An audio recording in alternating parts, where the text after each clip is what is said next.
Meteorologist Kyle Mounts here with you around 3 o'clock on your Sunday afternoon. Hope you're having a great weekend. We're continuing to track this Clipper system that's moving through and bringing a little bit of snow to the Carmel area. Temperature around Indianapolis still 37 degrees though, so a lot of this not able to stick to the ground. Also appreciate your pictures, sending them in. This is one of our producers, Rick, sent in the picture of the snow mixing with rain a little earlier this afternoon in Fishers, and then Diana sending in a picture of pretty good snow falling in the Sheridan area, enough to kind of coat the grassy surfaces and the rooftops there. You can always send those our way at Kyle Mounts on Twitter, and I'll try and get those on the air and retweet them for you.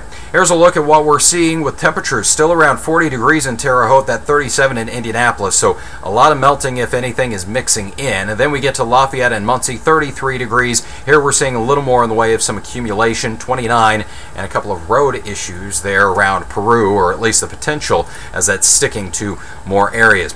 Want to point out here, TrueView radar showing the rain-snow line sinking to the south, but also this system starting to pull away and beginning to kind of cut off that snow around Lafayette and Crawfordsville, and our TrueCast model picking up on that. By 5:30 this evening, that rain-snow line south of Indianapolis, still a chilly rain, Bloomington and Seymour, but we are pretty much done with the snow in Rockville, Crawfordsville, around Lafayette, a couple of snow showers lingering. Then at 9 o'clock, really that area of snow going to be the stretch of I-70 between Indianapolis and Richmond, also I-69 between Indy and as you go between Anderson and Muncie. Those will really be our big travel trouble spots, at least potentially, with more in the way of some snow lingering around, and then we'll have temperatures dropping into the 20s overnight.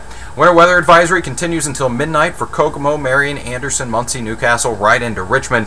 That looks to be the area we'll see the greatest snowfall, 2 to 3, locally 4-inch amounts, not out of the question there. But then look at what happens. It really tapers off as we move to the west and southwest as that snow kind of shuts off here, and we're talking probably less than an inch in Indianapolis, maybe a coating on some of the grassy surfaces for you there in Bloomington. Tonight, not only do the temperatures drop, but the winds are going to be picking up around 20 to 25 miles per hour and some gusts near 30. That's going to be the big story with the cold moving in here on Monday.